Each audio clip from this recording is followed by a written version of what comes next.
The assassination of President John Kennedy on November 22nd, 1963, remains one of the most compelling murder mysteries of the century. The man officially held accountable was, of course, Lee Harvey Oswald. It seemed that throughout his 24-year life, Lee Harvey Oswald desperately wanted to be somebody important, to change the world somehow, to teach it a lesson. On November 22nd, 1963, the world did change, and Oswald was at the center of it all.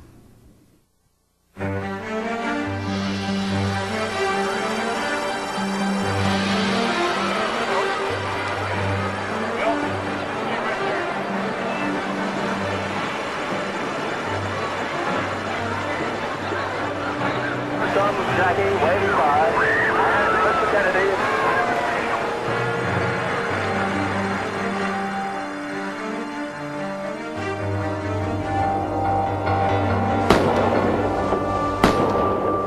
President Kennedy and Governor John Conley of Texas were shot in an assassination attempt in downtown Dallas. Just a moment. We have a bulletin coming in. We now switch you directly to Parkland Hospital. It's official. As of just a few moments ago, the President of the United States is dead.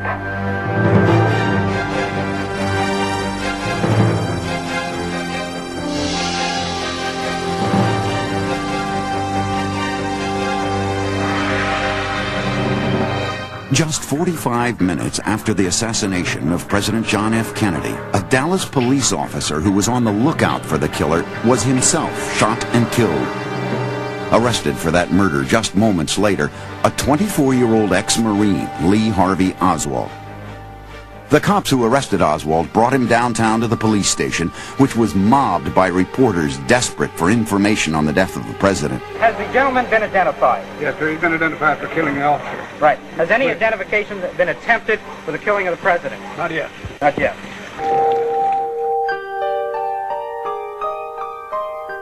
Lee Harvey Oswald was born in New Orleans on October 18th, 1939, just 2 months after his father, an insurance salesman, had died of a heart attack. Lee's mother, Marguerite, quickly discovered that caring for her 3 boys, John from her first marriage, Robert Jr., and the newborn Lee, was more than she could handle. She was constantly complaining about not having enough money, not enough food in the house, we were a burden. It was obvious we were a burden. And we felt, this is why she was always shipping us off to someplace, you know. And we understood it. She was having a hard time, but, you know, we wanted to be there. We wanted to be a family type thing. It was natural, but it wasn't to be. In 1942, the 3-year-old Lee and his brothers were placed in an orphanage where they lived with 100 other children. Lee slept in a bed next to Robert, who made sure that no one picked on his baby brother. A year later, Lee's mother met an electrical engineer named Edwin Ekdahl. They took the boys out of the orphanage, married, and moved into a large house in Dallas. Lee got along with his new stepfather, who took him on business trips and bought him toys. And for the first time, Lee had someone who put a measure of stability into his life. But the stability was fleeting. Lee's mother and stepfather argued frequently and separated numerous times. In 1948, after 3 years of marriage, they divorced. Things just started going downhill again, type thing, from the economical standpoint. We ended up at a small house in Benbrook, Texas, and that's where Lee started the first grade. Most of the kids in our neighborhood were into football, being 10 years old, and so we were into football and baseball and sneaking off hoping we didn't get caught. Lee was not excluded by the kids in the neighborhood, but he didn't really offer to participate too much. With the family's arrival in Benbrook, Texas, the young Lee Harvey had already moved 8 times in 6 years. He was constantly adjusting to new surroundings, new faces. He changed schools so frequently that even if he had had the nature, which he really didn't, to form friends and to settle into somebody close, he never had that opportunity. It certainly did not help matters that his mother was overbearing to an extreme, controlling Lee and smothering him. They slept in the same bed till Lee was about 11 years old. He's a lonely boy, extraordinarily lonely, read all the time. And she filled his ego with the idea that he was extraordinarily important. She was impressed with everything he did. She was the kind of mother who was, if he opened his mouth and said something, she'd say, "You're so brilliant. You're wonderful. You're going to be something extraordinary." On the other hand, she was very tough to deal with, so by the time he grew up, he really half hated her. And I think it just had a devastating effect on Lee. His exposure, and without exception, she had to be the most significant person in his life. He couldn't get away from her fast enough. Lee rebelled by being demanding, aggressive, hard to control, at times violent. In 1952, when Lee was 12, he and his mother journeyed north to New York City, where Lee's half-brother John was now stationed in the Coast Guard. They're just there, quote, for a short visit, but it becomes a longer stay, okay? And there's friction between John and mother, John's wife and Lee, okay? They have a big argument about something about Lee was threatening her with a knife and everything. So John says, okay, that does it, you got to go. So mother and child moved away from the family to a one-room basement apartment in the Bronx. In school, the other kids teased Lee because of his shabby clothes and his southern accent. So Lee stopped going to school. He was missing like 4 out of 5 days out of the week, and it went over to about 100 and some odd days in the school term that he had missed. He played hooky so frequently that for 3 weeks in 1953, he was placed in a home for juvenile delinquents and required to undergo psychiatric evaluation. Counselors found the 14-year-old Lee to be withdrawn and emotionally disturbed. He had no friends. He spent most of his time by himself. He told me, I remember his saying to me, that there was kind of a veil between him and other people, and he liked it like that. He didn't want anybody to pull aside the veil.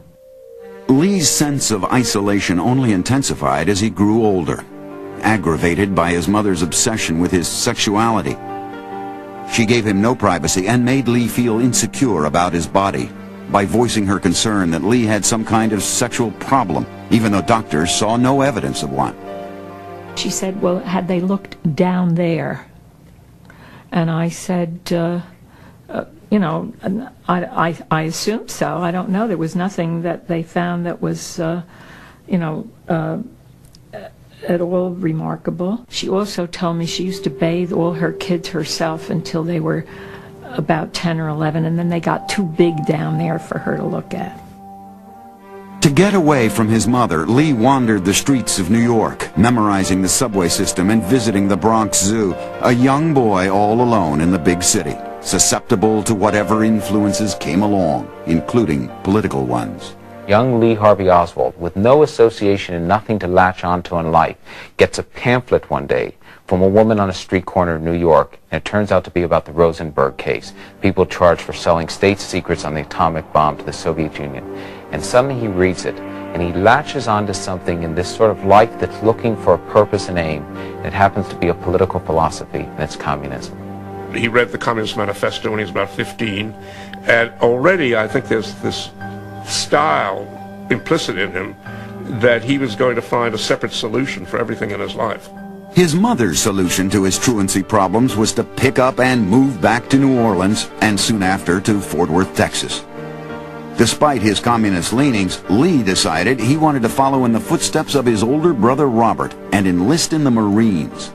He admired somebody, and that was Robert Oswald. He looked up to his brother, and his brother had escaped the oppression of that household by going to the Marine Corps, and that was Lee's ticket to freedom.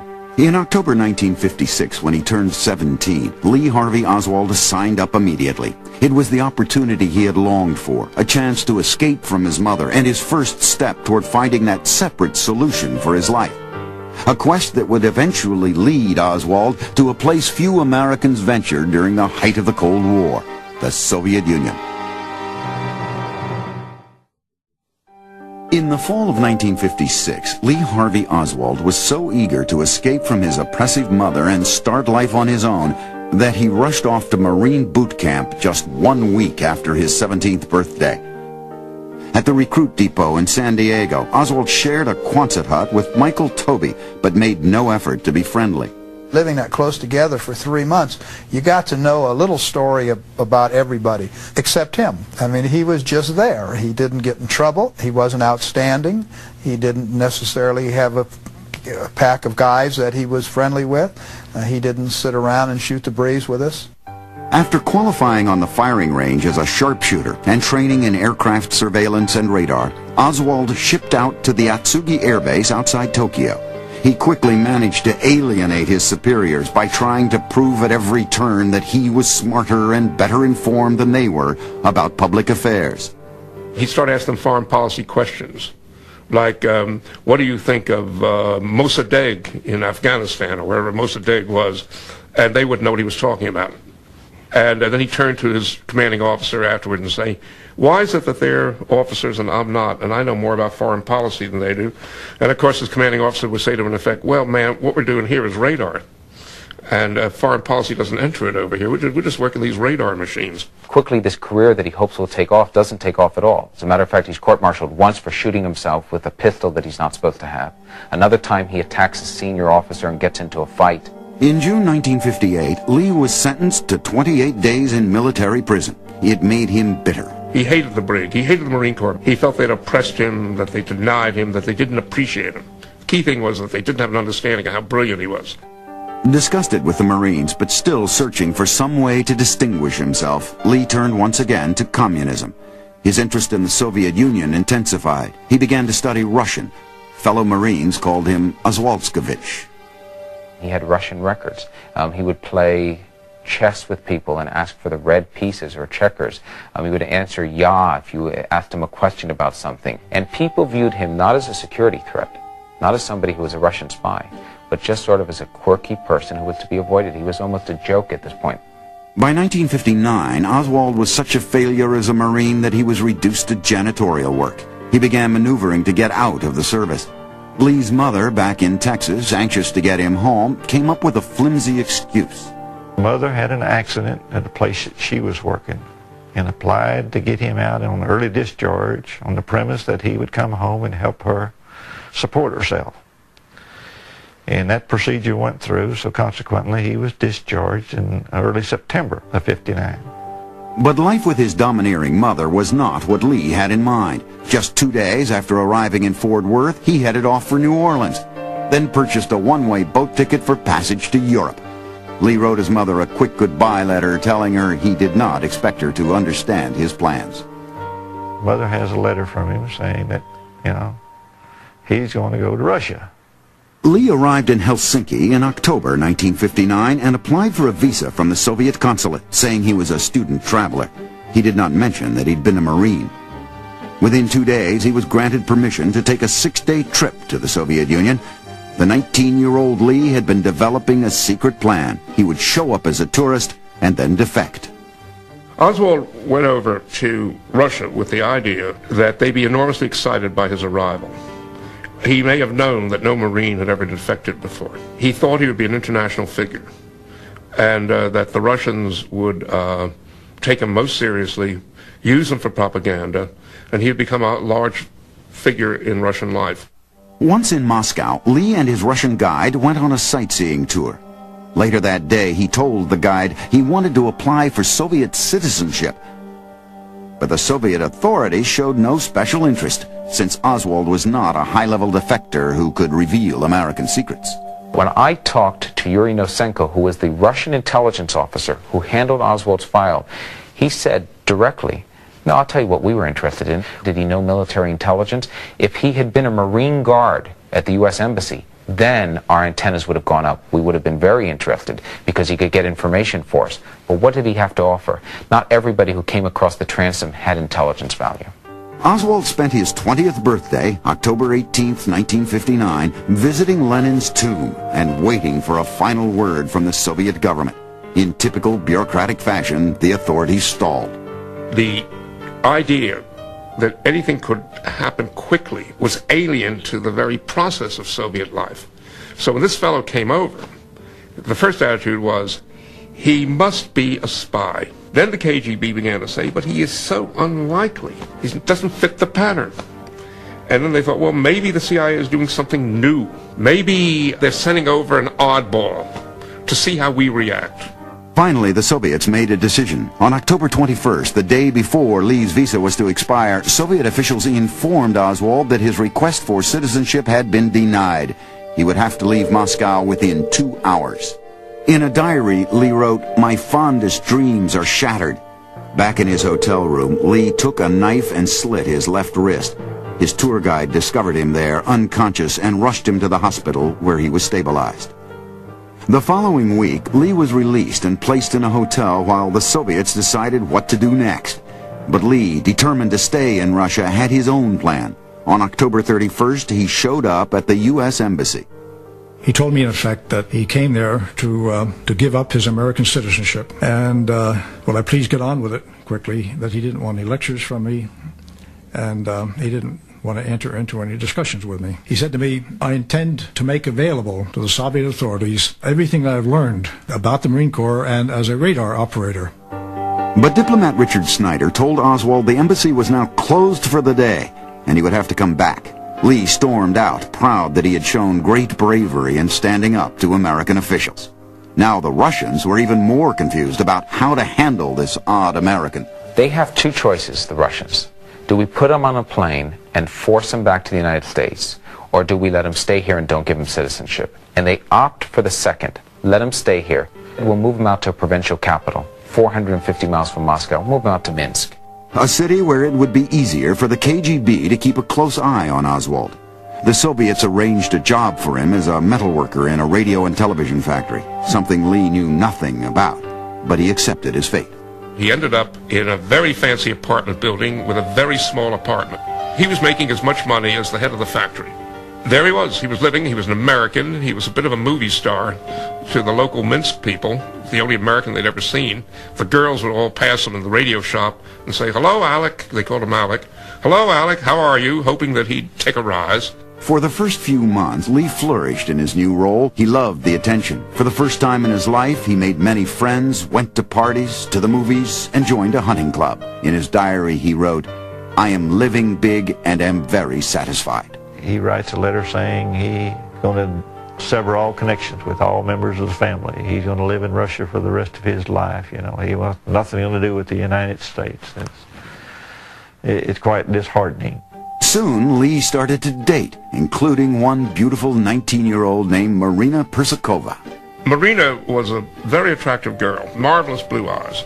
She was interested in Lee because an American was a catch. On the other hand, she was only half taken with him. She mentioned that she really didn't like his smell, that he had an odd odor, wasn't disagreeable exactly, just an odd odor, and it was always with him. But, like Lee, Marina was searching for a way out of her own difficult childhood. Lee, the rare foreigner with his own apartment, seemed to offer just that. After only 2 months of dating, they married in April 1961. The KGB recorded a great many of their dialogues. The fights they had were absolutely absurd but classic, you know, on the order of, "What do you mean I did not wash the floor? I've washed that floor 21 times. You only washed it once, and you come in here and your shoes are dirty. You track up the floor." So it's a comedy because what you've got is people saying strong things to one another, and all recorded by the KGB, listening in, saying, "Is this a spy? Is this not a spy? What is her role? What's her relation?" So taking it very seriously. On the other hand, they're two young people just having these dumb fights. Marina gave birth to a daughter, June Lee Oswald, in February 1962. But by now, Lee was realizing that life in the supposed communist paradise was boring and endlessly bureaucratic. He had lost his enthusiasm for patriotic duties such as picking potatoes at the state collective farm. Unbeknownst to Marina, he was already making plans to return to the United States. Oswald began writing to the U.S. Embassy in Moscow. He wanted his passport back and made some motions, you know, of contrition. Said, "I've learned a hard lesson the hard way," was the major part of it. But things weren't what he had expected. Approval to return to the U.S. involved mountains of Soviet and American paperwork. It took almost a year before Lee and Marina and their newborn daughter were given permission to leave in June 1962. The egotistical Lee had assured Marina that his arrival would be widely covered by the press. After all, he could tell Americans what life was really like in Russia. But when they got to New York, not a single reporter was waiting to hear Lee's words of wisdom. From there they fly to Dallas Love Field, at which time we meet the plane, my wife and I. He says, "What, no reporters?" I said, "No, I managed to keep it quiet." And he did seem a little bit disappointed on that aspect of it. Lee Harvey Oswald's uneventful return to the United States was another bitter reminder of his failure to prove his importance. He was frustrated, and his behavior began to grow increasingly violent, so much so that he would soon find a new outlet for his anger: assassination. Lee Harvey Oswald arrived in Texas in the summer of 1962 with a tarnished military record, no high school degree, and no job. The FBI was keeping a close eye on him, and Oswald knew it. After all, he had denounced the U.S. and lived in Russia at a time of great tension between the superpowers. Lee's wife, Marina, who spoke no English, found that Lee, a celebrity in Minsk, was a nobody in America, and she let him know it. He would say to her in Russian, you know, it comes out literally, you and your long tongue, длинный язык, but he meant her sharp tongue. He just meant that she just goaded him beyond bearing with the things that she said to him. So she made fun of him and ridiculed him, and sometimes he couldn't stand it. In the presence of relatives, Lee and Marina seemed like a happy couple. Just 5 months after Lee's return, they attended an Oswald family reunion in Dallas. November 22nd, 1962 was Thanksgiving Day. We all together for the first time. The years seem to just melt away as type thing as everybody gets caught up. Everybody's having a good time. But in private, Lee and Marina were miserable. He had begun to beat her. Their marriage was crumbling. One fight turned so violent, it drove them even further apart. She was lying on the bed, and he almost choked her to death. Luckily, the baby cried, and Lee jumped up and went to attend to the baby. Then Marina went and stood on the toilet seat and tried to hang herself. And he finds her, sees her doing it, says, "You fool," pulls it down and beats her again. And that's how the Oswald's relationship develops in '62. Life quieted down somewhat in late '62 when Lee found a job he liked, developing photographs for a graphic arts company. But his job performance quickly deteriorated, and co-workers complained about his inconsiderate and aggressive behavior. He was a sloppy worker, he was a casual worker, he was a goofy worker. He'd do odd things. He'd pass his foreman and take out and go, pow! Frustrated with his career and marriage, and annoyed that the FBI was still keeping tabs on him, Oswald turned his energy back to radical politics. He wrote letters to fringe left-wing organizations, including one called the Fair Play for Cuba Committee. Disappointed with what he saw as the corruption of both the Soviet Union and the United States, Lee then made a decisive leap from political activist to political assassin. Oswald has decided on a new course of action. He's been through the theory. He's been through the philosophizing. He's been to the Soviet Union. It doesn't work. By early 1963, Lee Harvey Oswald has committed himself to political assassination to change the system. He spent $20 on 2 mail-order weapons, a pistol and a rifle with a 4-power scope. Lee picked a convenient target right in Dallas, a retired general named Edwin Walker. Walker is really an up-and-coming right-wing politician, former Army general. He's run for the governor's position in Texas. John Bircher, very strong right of center.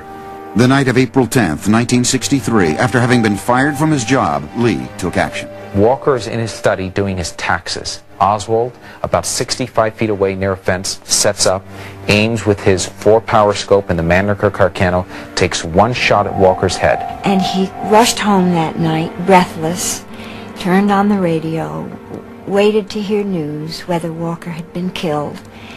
And when the hours passed and the news came over the radio that someone had shot at General Walker, Lee said to Marina, "Oh, I just barely missed him. If he hadn't moved his head at the last minute, I would have killed him."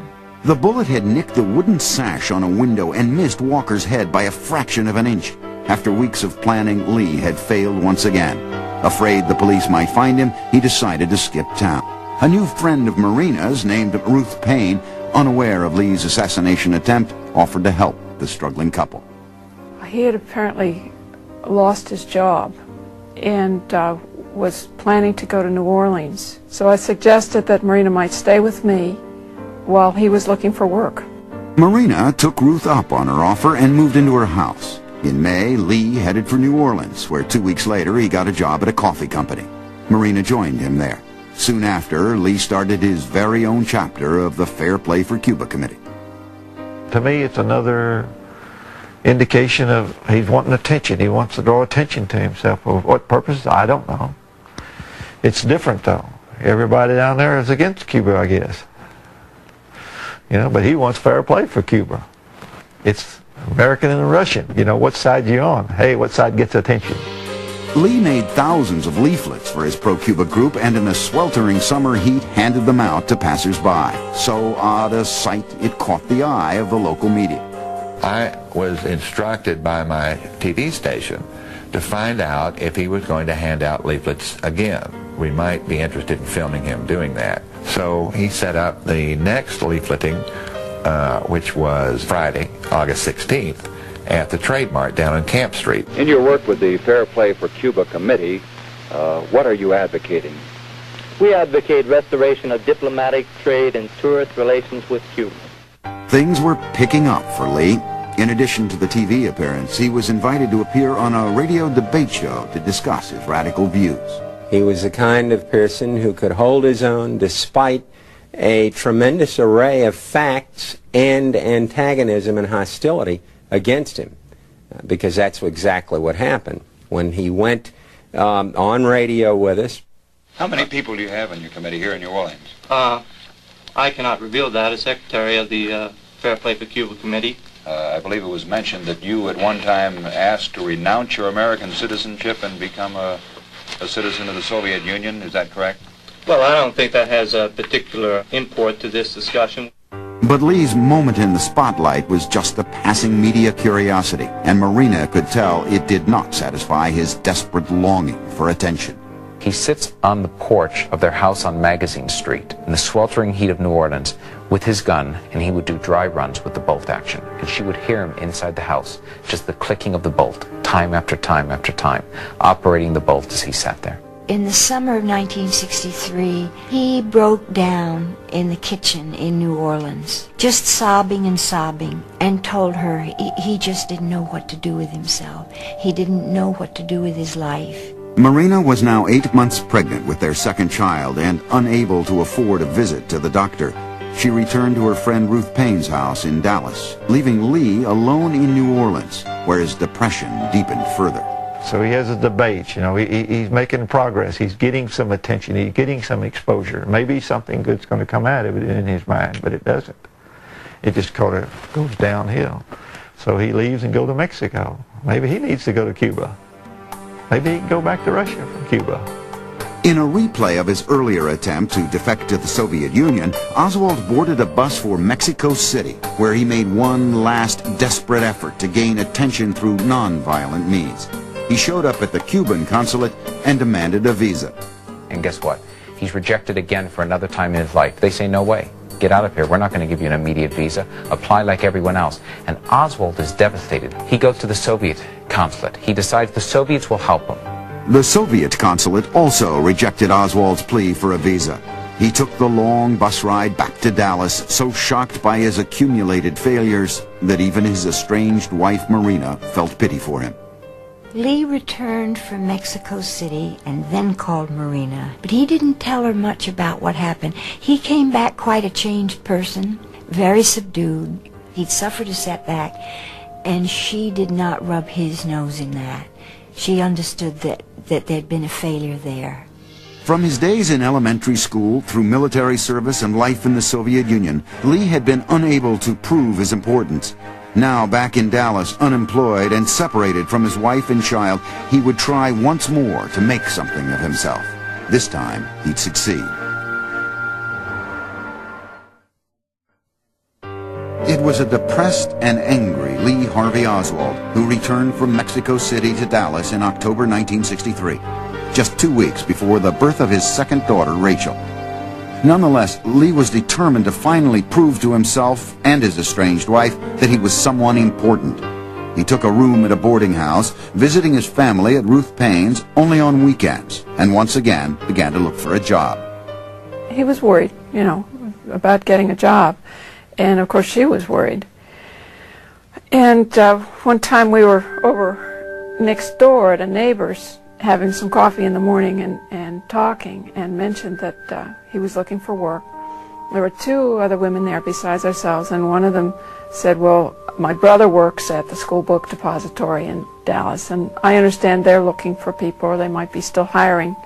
Lee took the tip. He was hired as a clerk to fill book orders.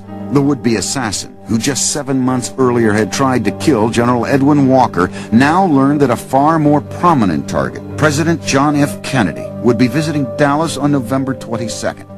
The motorcade route, which would take the president right under the windows of the book depository, was published in the local newspapers. And suddenly this newspaper is challenging him by saying, you have an opportunity to make it Kennedy. It is hard to overstate the impact that would have had on Oswald.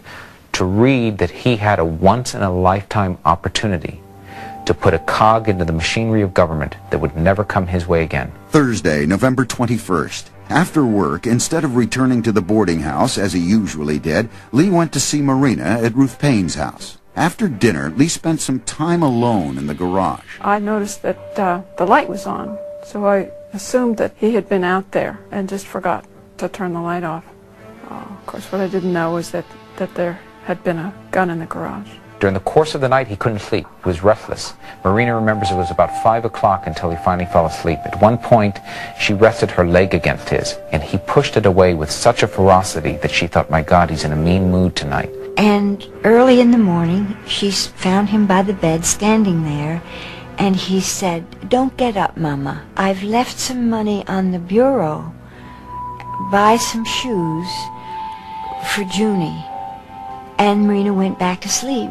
When she got up, Marina discovered that Lee had left $170 on the dresser, nearly their entire life savings. And next to the money, Lee had left his wedding ring. That morning, November 22nd, as President Kennedy was making a speech in nearby Fort Worth, Oswald got a ride to work from one of Ruth Payne's neighbors. Lee was carrying a package wrapped in brown paper. He told the neighbor it was curtain rods. Oswald reported to work as usual. At a few minutes to 12, with a group of workers on the 6th floor repairing the floor, they all leave to go to lunch. Oswald stays behind. One of them goes back up a couple of minutes later. It's now about noon. And he sees Lee Harvey Oswald all alone on the 6th floor of the Texas School Book Depository at a few minutes after 12.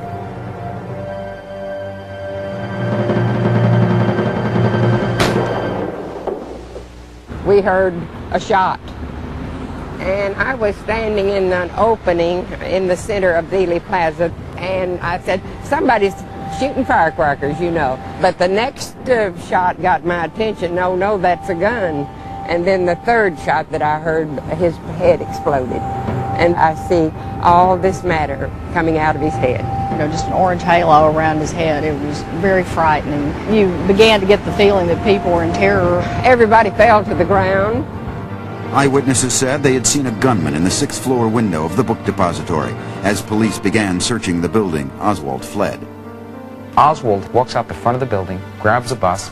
The bus is stuck in traffic, and for the first time in his life, the great penny pincher takes a taxi cab, which shows some ability of flight.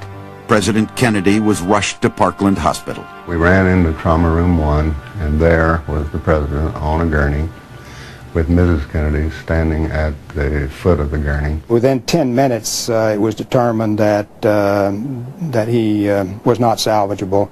And during that time, we had an opportunity to look at the head wound and see the massive injury that he had sustained. By now, Dallas police were conducting an all-point search for the gunman based on an eyewitness description of a young man fleeing the book depository. At 1:15 p.m., Officer J.D. Tippett saw a man who matched the description. Tippett slowly pulled his patrol car to the side of the road and stepped out. In front of a dozen witnesses, Lee took out his pistol and shot Tippett 5 times, killing him. Lee ran down the street, but he was spotted as he ducked into a movie theater. Dallas police officers found him inside. As Lee grabbed for his pistol, the policeman wrestled him to the ground and arrested him. November 22nd, 1963. I'm at lunch with a group of businessmen. As we're leaving a restaurant, the waitress basically says, have you all heard that there's been a shooting in Dallas and the president has been shot? Listen to the radio. I hear the name Lee Harvey Oswald. My thought was, it's Friday, he'll probably be out for the weekend. He'll tell us about it. Instead, that evening, 6 Dallas police officers arrived at Ruth's door. And one asked whether Lee had a gun, and I said no, which was wrong, and then translated to Marina, who said yes, he did, and showed in the garage where this blanket roll was. And the officer picked up the roll in such a way that it folded over his arm, and it was clear that it was empty. There was nothing stiff or metal inside it. And that was when I felt like, oh, it really could have been him. It soon became known that Lee Harvey Oswald had been in the book depository when the president was shot, and that he matched an eyewitness description of the suspected assassin. Lee was finally getting the attention he had longed for. The Dallas police station was already filled with reporters trying to get information on the assassination of President Kennedy when the 24-year-old Lee Harvey Oswald was brought in and charged with killing off. Late that night, Dallas police let Oswald speak to the day. Saturday, Lee's older brother Robert was allowed to speak with him. Lee, who was now charged with killing President Kennedy, seemed more concerned with getting new shoes for his daughter than with the accusations against him. And I said, hey, brother, don't worry about that. I'll take care of that, okay? No problem. Finally, wanted to get down to the crux of the matter and say, Lee, what's Sammy else going on? And he said, well, I don't know. And I said, wait a minute. They have your rifle and they have your pistol. They've got you charged with the killing of the president and a police officer. And you don't know what's going on. No, I don't believe all that so-called evidence. And I was looking for some sign of something, emotion or fear or anything, you know. And there was nothing there. And he became aware of it. He says, brother, you won't find anything there. And I said, you know, you're right. Dallas police were having their own troubles interrogating Oswald because the police station was so mobbed with reporters from around the world. Oh, cut it out. For Christ's sake, you don't have to push. Come on, you don't have to push. Lock it off. I want some legal evidence. Lock it off. It was not conducive to good interrogation, and that was one of the reasons that the decision was made to move him to the county jail, because we could eliminate all of that. But now someone was stalking Oswald, a petty mobster and nightclub owner named Jack Ruby, a man who made it his business to be friendly to cops, so he had easy access to the police station. Ruby is seen here posing as a reporter at Lee's news conference, a man who would walk onto the stage of history for a split second, but whose real motives would never be known. Sunday morning, November 24th, with Americans glued to their TV sets watching the president's funeral, Dallas police have made a last-minute change in plans. Jack Ruby hears about it. He turned on his car radio to see whether Oswald had been moved during the night, as he was supposed to be, and learned that because the Dallas police were accommodating the press, the transfer had taken place not in the middle of the night, but in the morning. He strolls over to the police station, goes down the ramp, and lo and behold, there is Oswald right in front of him. The TV networks were now covering Oswald's transfer live. God gave him Oswald. He takes out his pistol, he shoots him. I saw Ruby coming, which I did. I saw him as he stepped out. I didn't have time to do much. I tried to pull him behind me. He went down almost immediately. He groaned and went down. One of the agents walked over to me in the parking lot and said, Robert, Lee's been shot. We understand it's not serious, but he's been shot. Lee Harvey Oswald was rushed to the same hospital where President Kennedy had died 2 days earlier. There was a lot of anxiety at that point. We were just winding down from the assassination a little bit, and then here it was starting all over again. I'm sitting with a Secret Service agent, and phone rings in that office. He picks it up, and whomever is talking to him, he said, would you please repeat that? And he repeats it, and he hangs up the phone, and he turns to me. He says, Robert, he says, I'm sorry, but he's expired.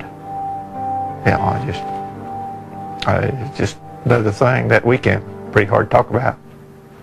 The Oswald family, still in shock from both the assassination and Lee's murder, had trouble finding a priest, a funeral home, and a cemetery that would agree to bury the most hated man in America. Finally, they had one individual that was acceptable and agreeable. We go to the cemetery. They've already taken the coffin from the little chapel that we were going to have the services at, and the reporters have carried it down to the gravesite. I mean, I blew my cool in that chapel. I beat my fist on the wall. In the years since the assassination, Americans have longed for an explanation they could live with, some convenient conspiracy. I think the greatest kickoff for the conspiracy is Ruby's murder of Oswald. If you ask people to believe that life can be chaotic and that your whole life and the history of this country can change because one sociopath armed with what was a $12 rifle can take shots and change the course of history, that's hard enough for people to accept. But now you're asking them to believe that two people, both out of sync in their lives, crossed paths that weekend in Dallas. Let's recognize that the assassination of Kennedy sits like an incubus upon us. How much did the CIA have to do with it? How much did the FBI have to do with it? How much did the mafia have to do with it? The paranoia in this country has been enormous since that assassination. It just was as if they took a huge blanket and put it all over everything. And the ripples of that, the dust that flew out from that huge blanket coming down over everything, created an air of dust in American perception that became radioactive dust. Everybody saw plots everywhere. But in the end, the only real plot may have been the one festering inside Lee Harvey Oswald, and ironically fueled by the government agents who Lee knew had been keeping an eye on him since his return from Russia. He was affected to a great degree by the way he was observed. That intensified his sense of ego, his sense that he was an extraordinary man. Oswald felt that the CIA and the FBI were after him and observing him. That absolutely intensified his monomania about being extraordinary. That one moment where he pulled the trigger, said to every kid that had ever pushed him around, said to every Marine that called him Mrs. Oswald and shoved him in the showers, said to the Russians who told him to get lost, to the Cubans who said he was no good, to the people in New Orleans who shoved him aside, hey, guess what? You're wrong. I am better than you. I am clever, and I do stand out. You cannot get away from the facts. And it is his rifle, his pistol. He had the general opportunity, even if no one saw him actually do it. The time period is there. You have the eyewitnesses involved with the shooting of police officer Tippit. You cannot explain one without the other. There's been those who have tried, you know, the spin masters or whatever, but it's all there. I say it's concrete. It was an act of one man only, okay? Lee acted alone, and the only conspiracy involved was the one that he created himself. More than 30 years after the Kennedy assassination, conspiracy theories surrounding the murder persist. We may never conclusively know whether Lee Harvey Oswald murdered President Kennedy, but his name will forever be linked with that assassination. So he got the fame he sought.